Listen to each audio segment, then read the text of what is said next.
So my name is Jamie Lucero, and I'm from Virginia Tech. I'm the Director of Alumni Relations there in the College of Agriculture and Life Sciences. And this is actually, this presentation is part of my master's research for a second degree. So thank you all for being here. It is being recorded. So excited they picked me for that. But it's being recorded, and I don't have handouts with the slides on them, but I'll share the presentation with all of you later on, and some more materials after. But I thought this was fun. I went and I just started typing out all the words that kind of apply to volunteer managers and made a little Wordle. It was kind of cool, I thought. So that was a little fun project. And we have to make sure we recognize our sponsors. Make sure you get out those thank you cards and write some thank you notes if you can when you get back from the conference to give those folks some kudos for supporting our conference. So the title of the talk is Best Practices of Administrators of Volunteers in Colleges of Agriculture at Land-Grant Institutions. And like I said, it is my research project, so I already have a master's degree in reproductive physiology from Kansas State. So let me tell you, this has been a whole different world of research. I went from petri dishes to the social sciences, and it's been very different, but very fun. And as you know, our positions of alumni relations really continues to evolve at the college level, especially in agriculture and associated sciences, and especially as our institutions bring on the advancement model. We're about 2 years into a full-on advancement model at Virginia Tech, and it means changing the way we do business every day in the big scheme of things.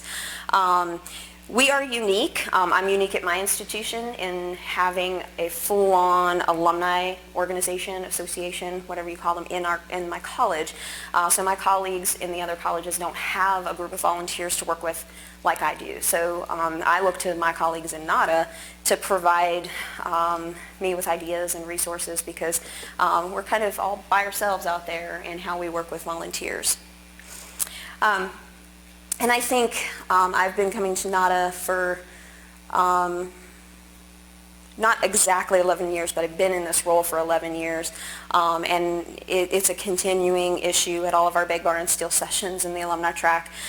Just the challenges that we have, the struggles we have as a group to create uniform job descriptions, have supportive reporting structures, maintaining a budget model that really provides the resources that we need, and garnering human resources for our programming needs. And not just financial ones, but human ones too. And so as a member of NAADA, and with all of my incredible network of colleagues across the country, when it came time to decide on a research project, I wanted to focus on something that would benefit us. If I was going to spend the time working on something and doing lit reviews, I wanted it to benefit us at NAADA. So, for my second master's degree, we're looking at volunteer management, and for me, that's the best part of my job. I know we all have to plan events and all that kind of stuff. I do that. It gets done, but what I really enjoy is working with my alumni board and the other volunteers that come and help us with events. So I'm pretty passionate about doing volunteer management as well as I can. So the resources I found during my lit review that I found to be most effective, the easiest to kind of follow, and certainly maybe the quickest to implement, are papers out of the Journal of Extension. So I'm hoping that if I found it valuable, that it'll be valuable for you too. So I've passed out some papers on some volunteer models. We're going to go through them pretty quickly today, but I wanted to give them to you. I know it's kind of nerdy. We usually don't pass out journal articles at NAADA, but secretly I'm kind of hoping that changes a little bit, that there are opportunities that we could share resources like that. So enjoy those at some point. I knew if I just gave links, they'd probably never get clicked on. So maybe this will will be read on the plane home. I don't know. Or if you're lucky, you don't have to drive in the car and ride home. You can read them. But hopefully, you'll find them helpful because, and I joke a lot that my job is a lot like a 4-H agent. When you think about it, we're working with people who are really passionate about our college. They're driven to make sure that students have every opportunity that we can give them.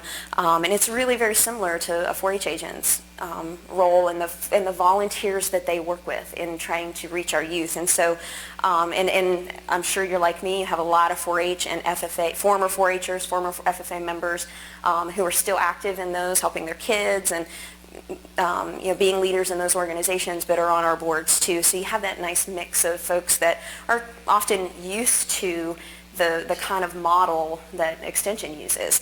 And then our work schedules are just as ridiculous. So, we kind of rival them on our work schedules. So volunteers and alumni relations, essentially, they are the future of our organizations if we have them, or just to the college in general. I mean, you don't necessarily have to have a formalized organization or association, but they're important to us. We really have to keep a steady flow of volunteers and engaged alumni coming into our organization. We're constantly recruiting them, training them, managing them, and it's all for our future. But we have to be able to steer them to the priorities that our college has. Can't just kind of be willy-nilly out there. We really have to steer them. We have to help them develop their own skills, and we have to show them that we appreciate them. And all of those things can be easily mapped out if you use a model. And I think another thing that an effective administrator of volunteers does is really sees the value in social and community building that it brings. And for me, it's always been not only keeping the community within our volunteers, but building that as students so that it just carries through to their role as alumni. So we're kind of the keepers of the community in my mind, and I think that's one of the best parts of our jobs. And they're really advocates for our college. I mean, they're our ambassadors. So once our college ambassadors grow up, an alumni volunteer is just a grown-up ambassador in my mind. And so we really need to make sure that they're prepared to do that. So we've got to communicate the vision and the mission of the college to them effectively so that they can communicate that to other people. They're often asked to recruit students and other volunteers. They're sometimes asked to fundraise.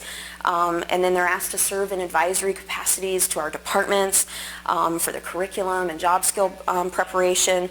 They might be asked to be mentors for our students, maybe to assist with legislative issues. And across the board, you'll see them being asked to do all those things, or in different sections of that for each institution. But they can only do that if they have the most current information, and we provide them with the tools that they're comfortable with to do that. And so, so we need to just make sure that we're communicating with them very, very well and very effectively. We shouldn't be selfish in this. Sometimes it's easy to maybe get in the mindset, well, we need to do this, this, this, and this. And that was a pretty long list of the things that we have them do for us. But we need to make sure that we're providing them something too. They're bringing their skill sets and their energy to us, but how are we reciprocating that and saying, here, we want to provide this professional development opportunity to you, or we want to provide this leadership development opportunity to you in this leadership role. So really using them wisely, but also helping them grow as well. So I love the last one, the step toward further engagement, and we all know what advancement means. We get them engaged, and we've been called friend raisers or people raisers, whatever you want to call, but ultimately we are the folks who are engaging them and making them feel part of our college still or again, ultimately to give financially, hopefully, to our institutions too. So I don't want to forget that part. I mean, to me, volunteering your time and talent is just as important as your treasure, but we have to be real and know that the ultimate goal is to hopefully have these folks give to us as well. So we're not going to, like I said, we're going to spend tons of time on the models because I gave you a paper that pretty much introduces you to each of these four. But I just want to go over them real quick. There's the Isature model, a loop model, SERVE, and GEMS. And you can see the acronyms, and by far my favorite ones are Isature and SERVE. I think they make the most sense to me, and they kind of have a step check-off kind of application to them. So I really like those. But the Isature model, we'll go through them one at a time just real quick here. The Isature model, I really like this one because it focuses on the growth and the development of the volunteer. You're thinking about, who are you identifying to be a volunteer for you, your selection process, orientation, which is a huge piece of it, training, how you're going to utilize them, how you're going to recognize them, and how you're going to evaluate it so that when you start that cycle all over again with someone else, you've really made improvements in your system. And of course, this is one that is used by a lot of extension agents. The loop model, I think it's pretty neat because it's guiding. It basically links the volunteers to the organization's missions, project goals, interests, and recognizing their accomplishments. And I think it's a neat way to show how they connect with your mission. But I don't see the model as easy and as intuitive to use. So that's not one of my favorites, but it's something that everyone is going to have their own way of kind of looking at things. And this one, the SERVE model is another one that I like a lot because it operates on the basis of teamwork and cooperation between the volunteer and the volunteer administrator. And so as opposed to us managing them, and it's hard to decide whether you want to use a volunteer administrator, volunteer manager, it's just kind of your own preference, but it really creates more of a team approach. And for our institution at Virginia Tech, our motto is ut prosum, that I may serve. And so I was like, I was kind of drawn to that because if I approached my board with this kind of model and showed the executive committee kind of how we're going to move people through the system and what we're going to do, I think that would resonate with them a little bit. And the GEMS model, I think it's kind of a complicated one too. The picture itself, it makes my eyes hurt. And so, so I don't find that as helpful, but it is a step-by-step process that they move through. And you're able to track your goals that you're trying to reach with your volunteers. But even if you don't find that particular model that helpful, CULP is very well respected in extension in volunteer management, and so you might play around with looking at some of his papers just to kind of read the content as opposed to trying to use the model, but he has some really good information to share. Okay, so let's get out of the heavy academic stuff and let's talk about what I looked at. So the purpose of the study was to examine how alumni relations professionals are prepared to carry out their roles and responsibilities as administrators of alumni engagement programs and volunteers in colleges of agriculture at land-grant institutions. And it's pretty simple qualitative research design. I essentially asked for volunteers from our alumni track and asked them to spend what we thought would be 60 minutes, often turned into like 2.5 hours. But they were great. That was the favorite part of my day when I had an interview to do because it was great conversation with wonderful people, and we were just talking shop. It was really fun. So all in all, I ended up doing 13 phone interviews. Thought I'd transcribe those by hand, then realized just how long they all were, so paid somebody to do that for me. But and then asked everyone for their job descriptions to kind of take a look at that and compare those. And I mean, we all know that our job descriptions could not be more different. We know that.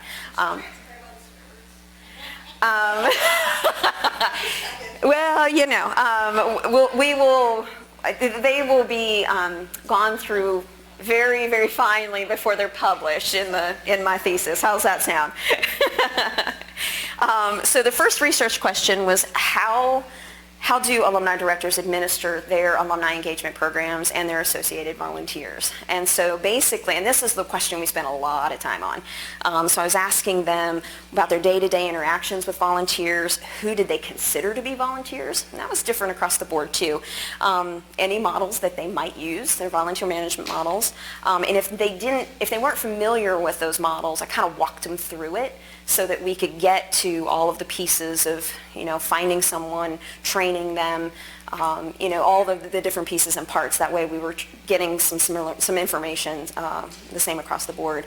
And who were their strongest advocates of their mission and their programs? So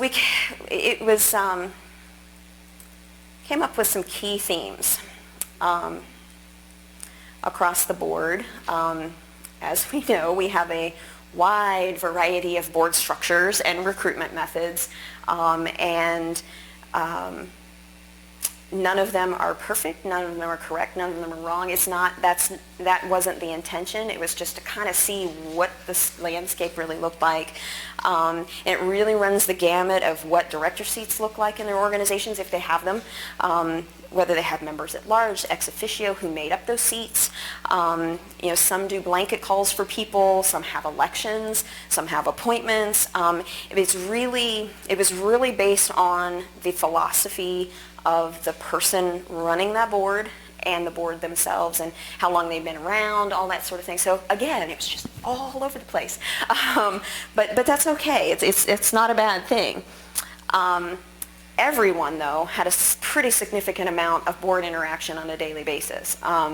It varied a little bit on how much oversight, only when it depended on who the volunteer leading the board was and maybe who some of the committee chairs were. So it was really based on who, rather than no one had an actual process and kind of, this is the way I'm going to run my board, but they had to adapt to whoever they had in the leadership role at that time and how much guidance they needed. Some needed a whole lot, and others they could kind of let them go off and do their thing. But one key thing that we all talked about was the fact that we have to remember that our evaluations are based on programming outcomes, and it's very, very hard to turn control over to volunteers when that's how you're evaluated. And so I struggle with this a lot in, you know, I laugh and say I'm an enabler, but at the same time I'm just trying to make sure the job gets done, because I can't be in a position where I'm asked, well, why did you drop the ball? But finding that comfort zone of letting volunteers do what they're there to do, but also making sure everything gets done too.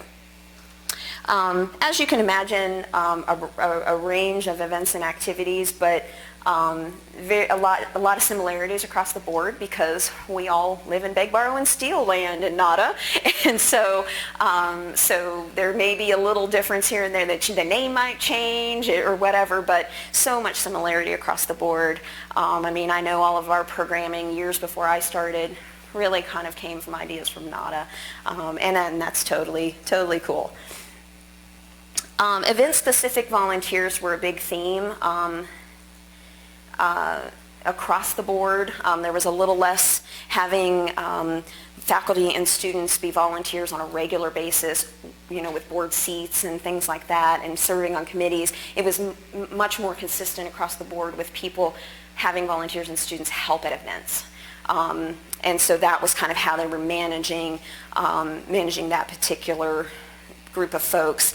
But whether they were, especially for students, whether they were volunteers on the board or a volunteer at an event, everyone, that is really truly the main focus of their organization and why they exist, and that's to support students, and that's what makes them want to come back and give back to the university. So that was pretty consistent across the board.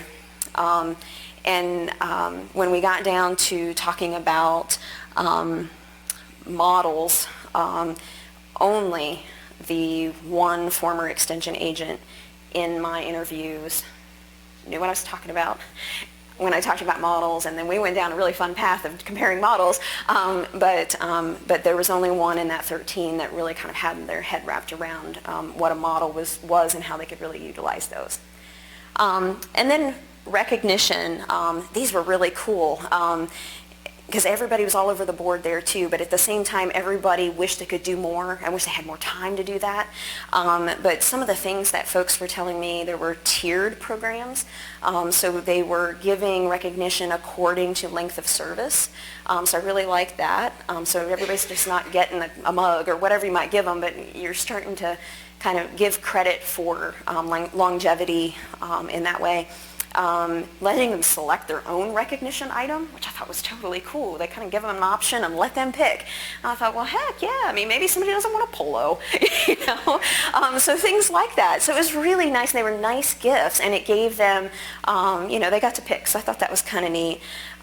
Recognizing them at a 150-person event by the dean and the board president, you know, making sure that when they're in front of their peers and the faculty and the staff, recognizing them as a volunteer to the board. And I do that a lot, and it really does mean a lot to them. They kind of come away embarrassed a little bit, but it's important to do that, and it shows people how they can get involved and how much we care about them at the same time, and that it's a valuable group to be a part of. Personal mailed handwritten thank you notes, especially when somebody just does something, and I'm not talking like, oh, thank you for setting up the tailgate, just random things like you're on a conference call and somebody comes up with just like this totally awesome idea. After you're off the call, just write a thank you note to them. It was just so cool, and I hadn't thought about that. I mean, you might say that on the call, but to follow it up with a written thank you note to say, you know, you really thought outside the box there. That was awesome. So that was kind of cool. So that one took, the number one question took a long time to get through, as you can imagine. Number two, we started talking about skills that people brought to their position. So I asked them to think back, okay, when you started on the job, you had your resume that you applied to the job, you saw what you were supposed to do. Now let's think about what you were asked to do on day one and what skills you came with and whether they actually aligned. The conversation was just kind of comical. It was like, well, you know, we get into this habit that folks may think, well, the alumni relations position, well, as long as they can play in parties, we're good. No, it's not the case. So, you know, what do you come into the table with, and how did that impact how you were able to do your job? And we laughed about extroverted personalities is the assumption that we all have that. I am about as heavy introverted as you can possibly get. I'm practically off the scale. So to assume that I'm, you know, just living the dream every time I'm running an event and don't want to go home is not the case. But there's just that assumption that we're extroverted. Now, I do think we all tend to be type A personalities, because we have to manage events, so we gotta be crazy, and that's okay. Several people said, you know, this is not a 9-to-5 job, and you better be prepared for that when you sign the contract, and know that you're kind of like an extension agent, that you're gonna be there a lot. And one of my favorite quotes for this question was, nothing can really prepare you for the personalities and challenges associated with boards. And I was like, hallelujah. That was no truer statement has ever been made. But you know, it was, so once we got kind of past sort of the funny parts of the conversation, we started to get more serious, and it really came down to no one received any formal training to do this job. It was just assumed that they could they were organized, and they were friendly and outgoing, so they'll be fine, and they just put them in their office and away we go. You know, obviously we need to have organization and people skills, but that's not all. What really resonated with folks is the belief in what our mission is. Like, we believe in agriculture, and we bring that passion to the job, and I think that's very different than my colleagues across the university. If they're in business or engineering, they enjoy their jobs, they do their thing, they get the job done, but I don't think they're like they're not changing the world, they're not embedded in everything that's there, and they don't get emotionally attached to what's happening. It's probably not good for us to be that emotionally attached, but at the same time, I mean, we're doing what really makes us tick, and it's exciting. And I think that that's really a blessing to us to be able to do that.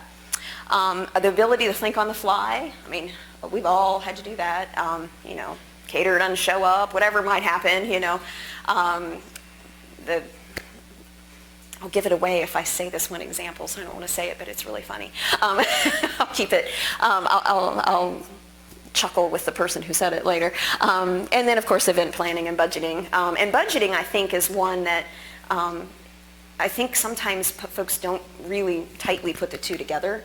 You know, that you really have to have some math skills when you're doing this and be creative about how you're going to use your budget, because it's not, you know, you don't get the keys to the kingdom and say, here you go, spend whatever you want. You've really got to be creative. What's that?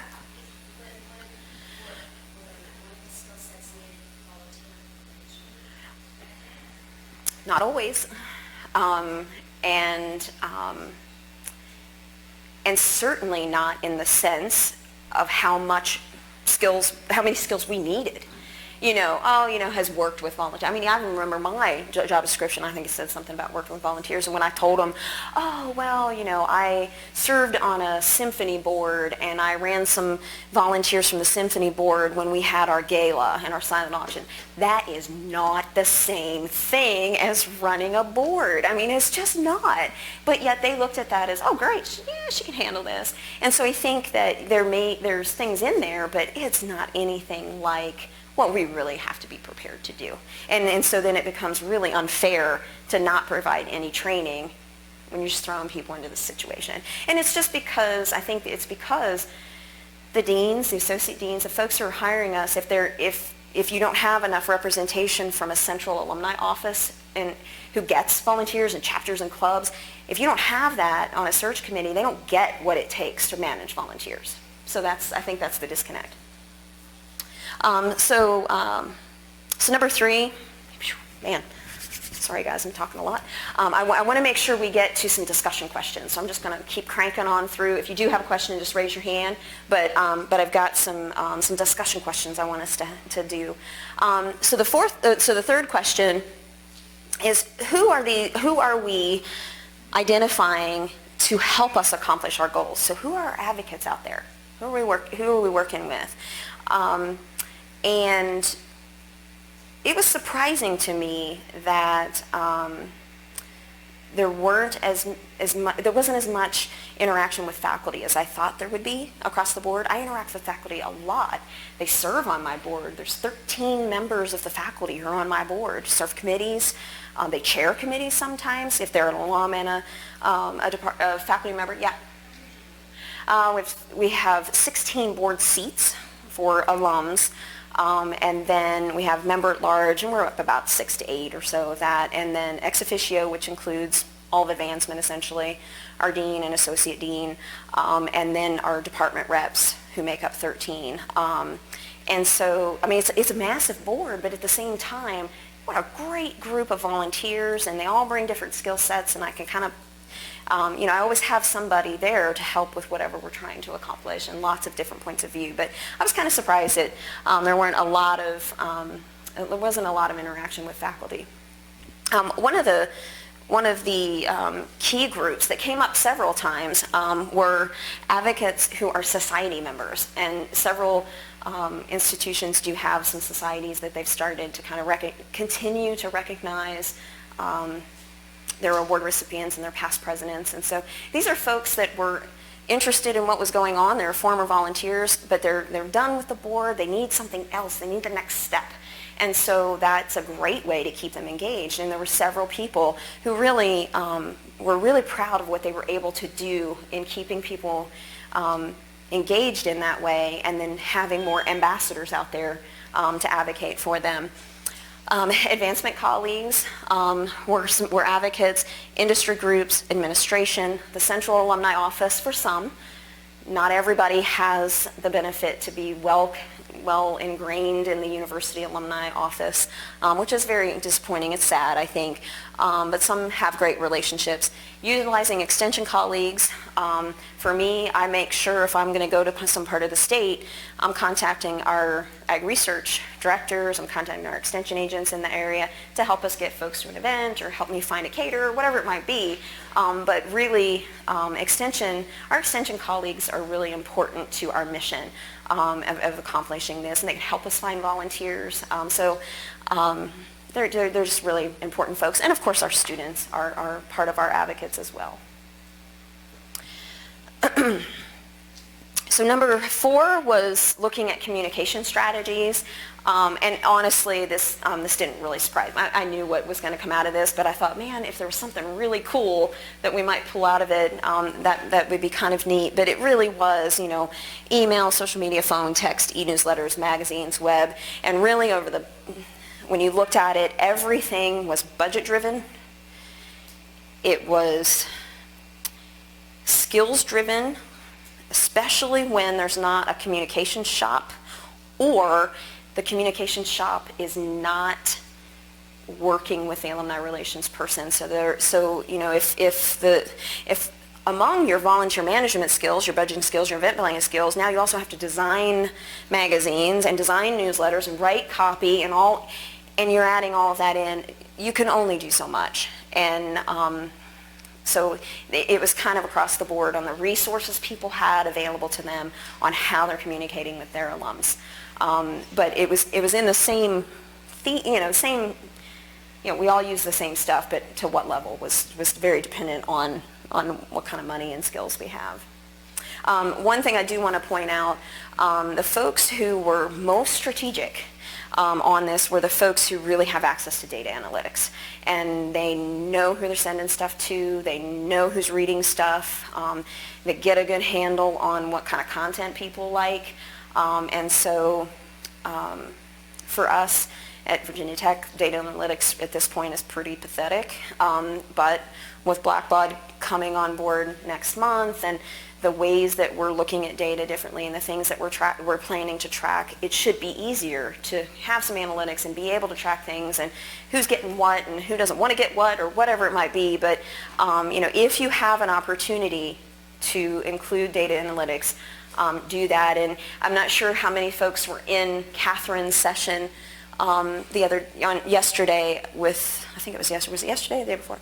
On data analytics, even if you just take a couple little pieces of what she presented and try to use those, it'll put you a step ahead. Just bite off little pieces if you have to. So research question 5 was looking at, so we didn't get necessarily any training when we came in, but since that, and since we kind of got settled, what kind of skills, what kind of avenues have they taken to improve their skills, and how was that really supported by the folks that they're reporting to and the folks that they're working with, and in particular in how it was affecting how they were successfully administering their volunteers. Many folks were working on advanced degree programs through their institutions.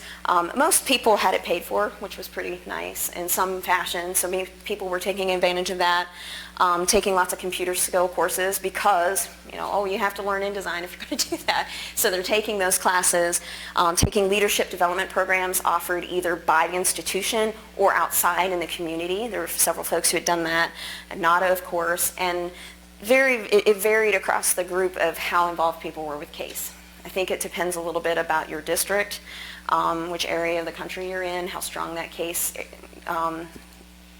is in your area, but I think overall we're pretty well supported, and I think it's because we're in higher ed. It's just the nature, that's the whole point of higher education is, lifelong learning. But so I was glad to see that. It's just too bad that people have to wait until they're in the job already and they're gathering up as many skill sets as they can a little later on. So what are some challenges? And these were pretty, this is what we were looking at pretty much across the board. I think that one of the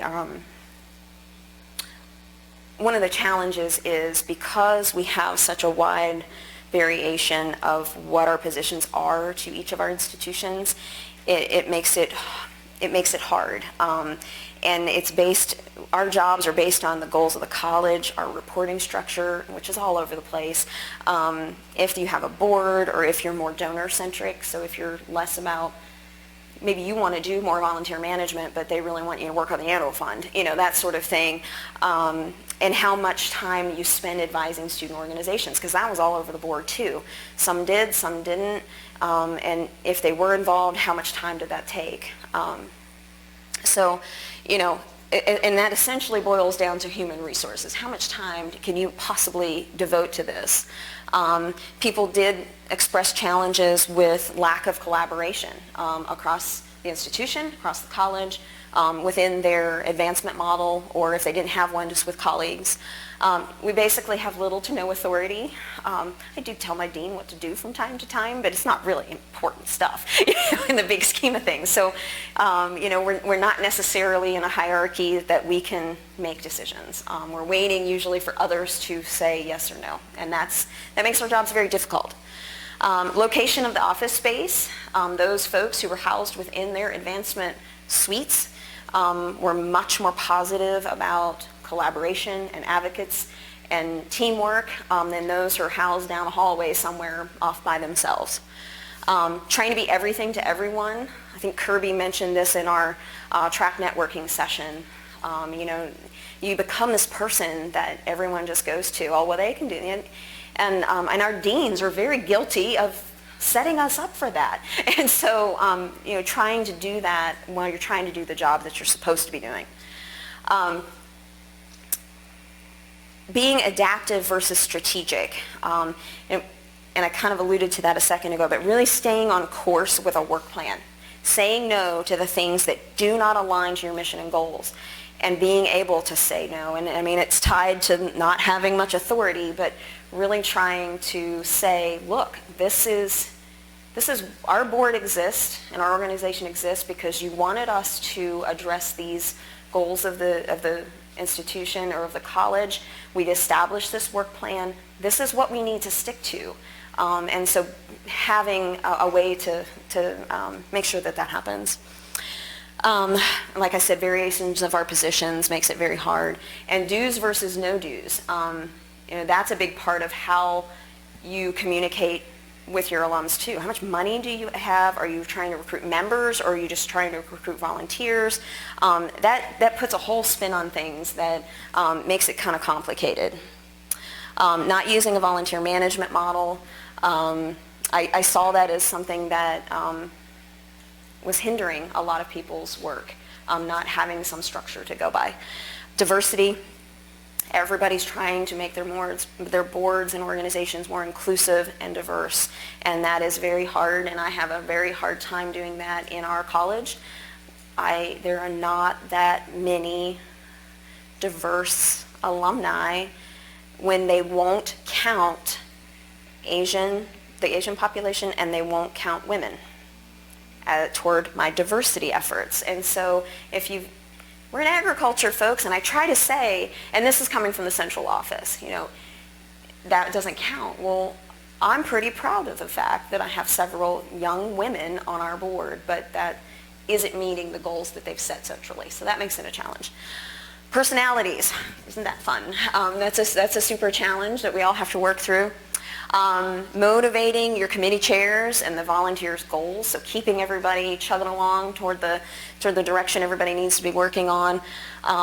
Keeping your volunteer focus in light of us knowing that ultimately we have that giving message to share and those goals, but I strive to make sure that our development folks realize first and foremost, these folks are volunteers of their time and their talents. And yes, we may eventually get there, but keeping that volunteer focus, and I just look to myself as that person that has to keep that train on the track. That's our job to do that. And responsibilities of the position versus what volunteers can legally do. We were talking about, being able to delegate and that sort of thing. There's things you just can't let anybody do. I would love to have someone else go meet the building inspector for the tent. but I have to do that, you know. So there's just certain things that you know would free up a lot of time, but legally you can't have them do it. So that's a challenge. Just you want to delegate, but you just can't sometimes. So best practices. So just kind of summing up, you know, what folks were doing well, I thought, that seemed to turn to a more positive conversation as to therapy. So, you know, where were we laughing a little bit as opposed to, you know, wanting to kind of cry? But I mean, folks are doing awesome things with all the challenges that we're facing that we just went over. I mean, we're doing amazing stuff. We really are. And so I think a few things to just kind of keep in the back of your mind: involving and collaborating with faculty. The conversations I had with folks who do that were so much more positive than those that don't reach out to the faculty and include them. Recognizing appropriately. Like I said, we all know we could do that better, but really reaching out to this group and saying, hey, what do you do to recognize your volunteers, and taking some of those pieces. We all have different budgets that we're working with, and I get that, in different time, but are there some special things that we can do beyond what we're doing right now? Involving students at every single opportunity.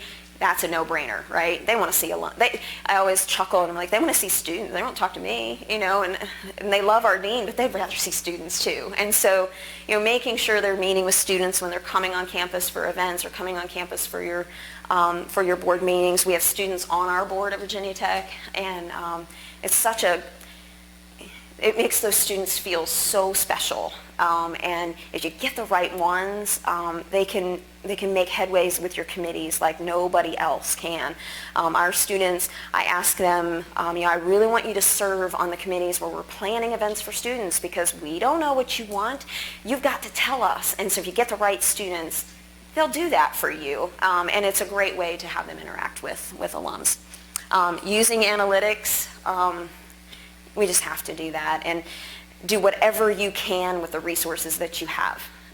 And hopefully we'll get better as we go. But and I would encourage too, as more tools become available to us, as we all continue to move in advancement models, and we may have some more access to data that we didn't have, and let's continue the discussion at NAADA to have these sessions on analytics so that we can learn from each other and take ideas back, and like Catherine has done, march over to the Central Alumni Association and say, come on, let's look at this. Let's see what's in this system, and let's see what we can do with it. I think that's really important. Using Extension for collaboration and their resources. I use their space a lot as well. Using our NAADA network, and also very important, having a succession plan for board members. We often talk about, our boards are like old white-haired men. Well, don't do that. If you set up a plan beforehand, as you're recruiting people, you think far out into the future. Don't think year to year.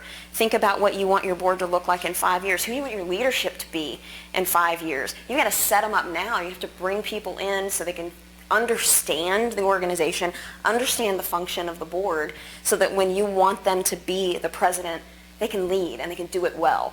And so really thinking through how to do that and having a plan is very important. And by all means, include your development directors in that process, because it can be a great avenue for them to reach someone, get them involved, and move them through the pipeline to giving. So making sure you work with your advancement office to do that.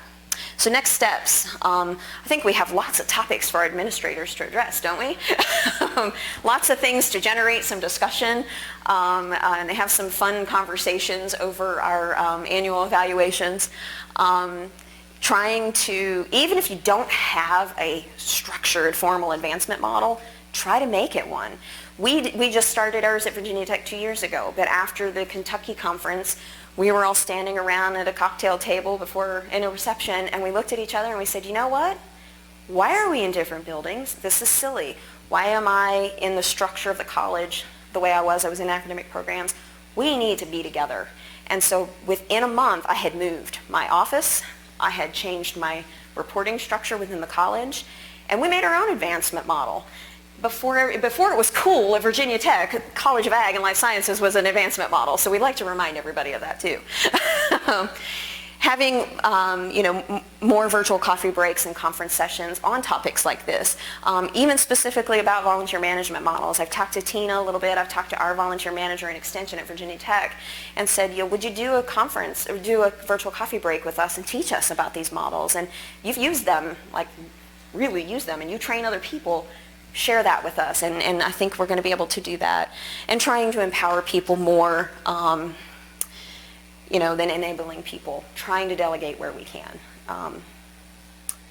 So takeaways, think about this. This is your quiz of how you can kind of score yourself on what you're doing. Are you leaving out a collaborative group? Are you thinking outside the box in how you recognize your volunteers? Are you involving your students when appropriate? And are you using your campus and alumni network? So if you can look at all of those and say, yes to all of them, kudos to you, I'm going to talk to you. But we're just not all doing all of these to the best of our abilities, and anywhere we can improve, it'll be better for everyone involved.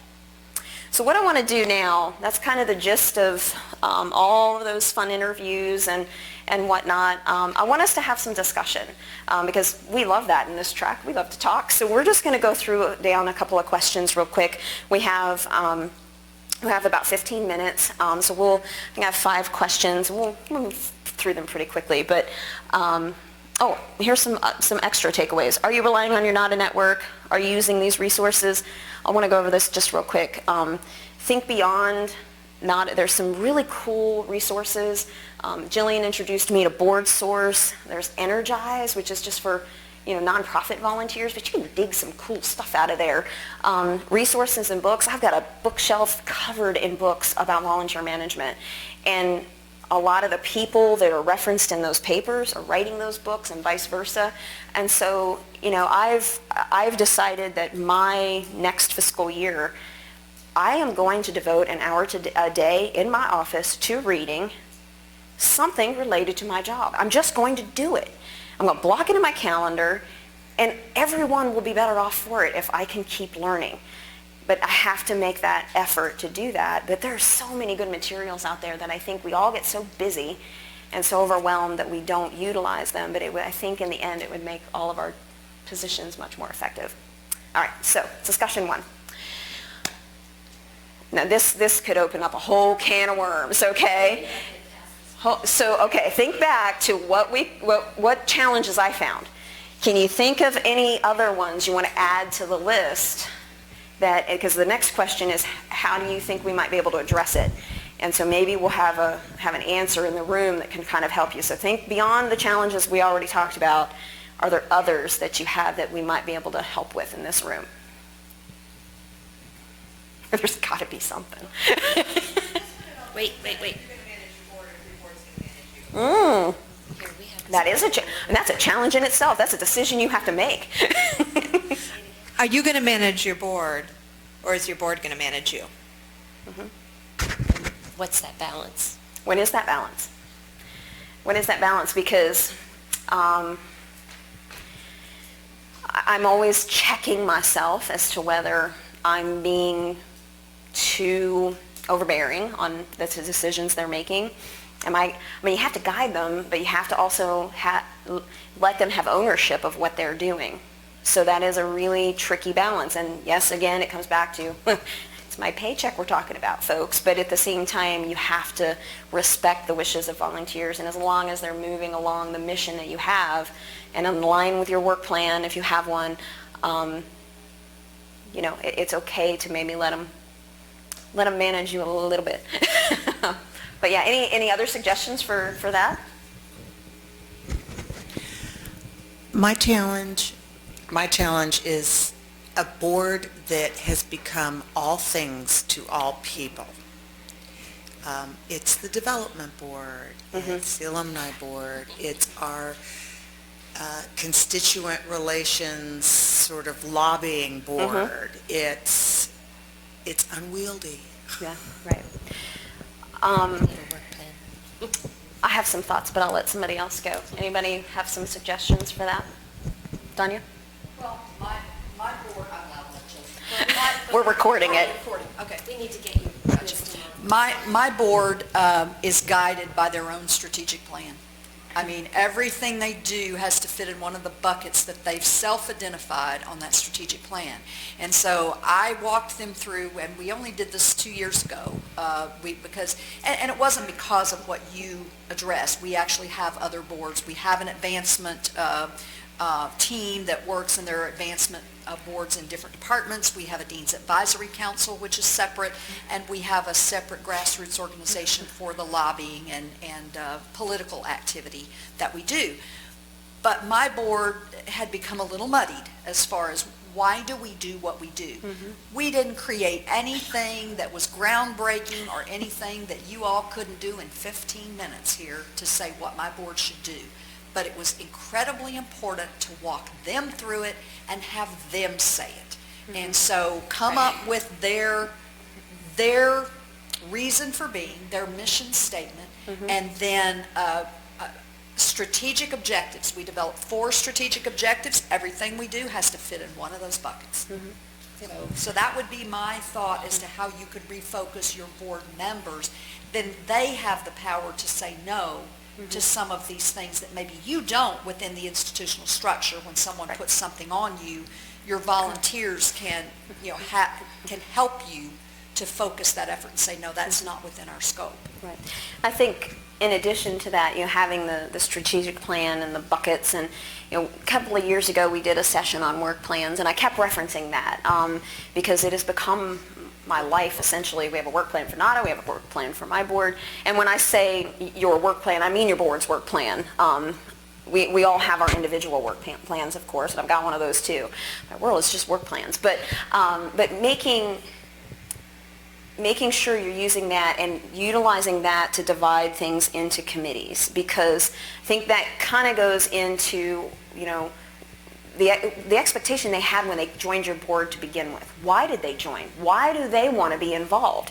And if it's not something that they're passionate about, but at the same time, you have to have a couple of different opportunities for them to be engaged. You don't want a cookie cutter people on your board that all want to just do student engagement.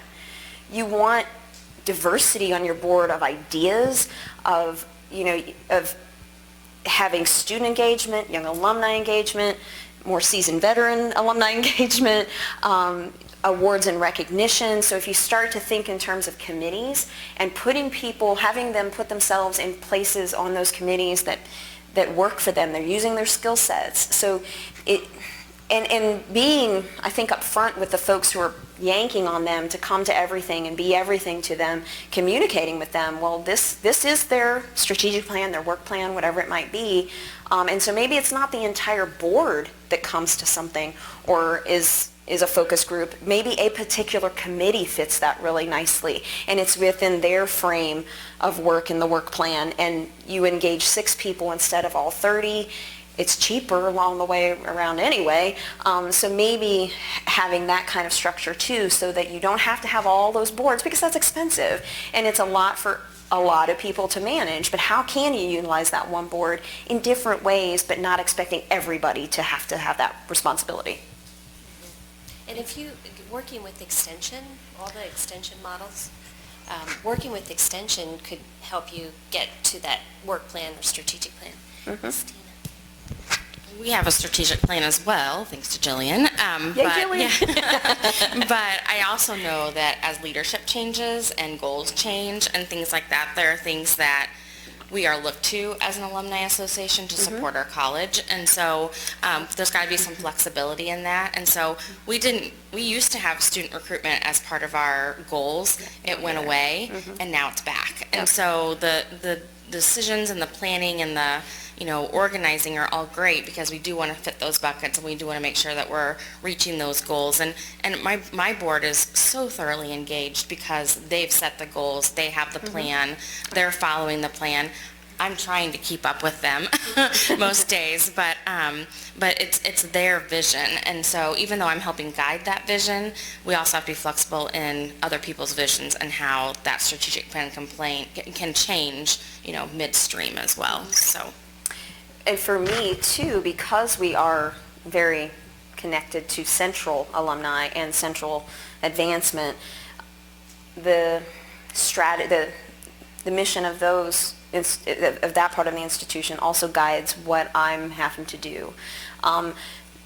But because it's all three groups within that model, and Alumni Relations has an equal voice now, they're much more in tune with being willing to go with the flow, too, of what the Central University wants to focus on. So we are focusing on young alumni engagement like everybody else, and we always had something like that, but we have more initiatives in our coming year of how we're going to be more strategic about that and how we can divide out student engagement, young alumni engagement, and just all alumni engagement, because we know it's a university priority.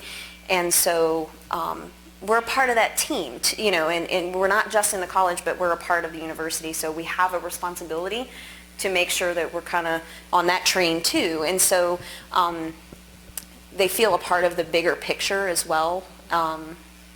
So sometimes you have to kind of, even outside the college, consider what's coming down the pike. My other thought with this is, while they want us to support them, I often go back and say, they say, well, we want a plan. And I say, well, that's great, but you're the one that's in charge of, i.e. student recruitment. So how do you want to engage alumni? And so we're facing that right now is we've done things in the past, we've been supportive of those things in the past, but I'm not the academic programs office. Right. And so I need to be able to know, and they just want us to come up with a plan. And I'm like, well, no, that's not how that should work. So that's a challenge of how to work together collaboratively and make sure that we're, following their vision as well. The other challenge that I'm facing right now is we're getting some key people that are very, key alums, key donors that are involved on the board but don't have as much time to give. And so we're trying to find the balance of, we want you to be an active board member, but you have to attend meetings. You have to, serve on these committees. There's things outside of the board meeting that we expect. And so we're finding a balance right now as we've brought on several new board members of how to find that balance and how to keep them engaged and how to make them feel like this is a priority to them or should be a priority to them. So that's a challenge that we're facing too.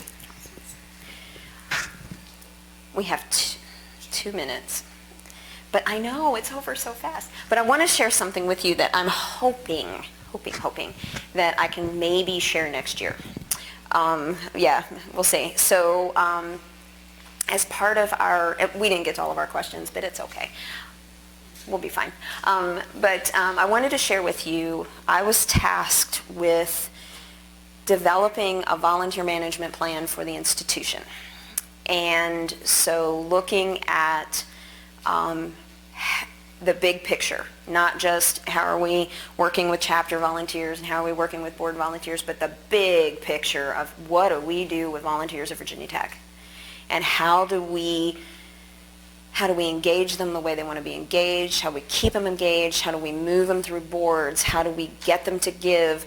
I'm sure many institutions have the problem where you have somebody sitting on 6 boards at the same time and they can't make it to any of the meetings because we schedule them all at the same time because it's a football game weekend and everybody wants to be there then and they're running all over campus. They can't devote enough time to any of them, so what happens is everybody just doesn't get a really good board member. And then once their term is up, they're gone because we used every seat we had for them at one time. We didn't talk about giving. We didn't talk about a plan for them. And so I've talked to the university alumni folks at Cornell about their volunteer management plan. They have a director of volunteer management in their central office, and that's what they do. They have a whole team. I mean, it's crazy. I would love it. And so talk to them about how they did this, and really we talked a little bit about succession planning and how are you going to plan for your board's future. So it comes down to even planning for an individual alum's future at Virginia Tech as a volunteer. How do you see them going through all the different kinds of volunteer opportunities? What do they want to do? Really involving them in that discussion as they come onto their first board, having it be something they're really passionate about, and as their term starts to come to a close, having a discussion with them, like, what do you want to do next? What do you want to do? And it may not be in your college. It may be somewhere else across the institution, but you're still keeping them engaged. And then the next time that term comes up on that, well, where do you want to go now? What do you want to do? And it may not be a board seat. It may be something else. One of the things they talked a lot about was not having somebody just serve in a board seat to serve in a board seat, but have something for them to solve and something for them to do. So it's more project related as opposed to, I have this board seat and if we have a problem, we'll bring it to you and you might be able to give us some input.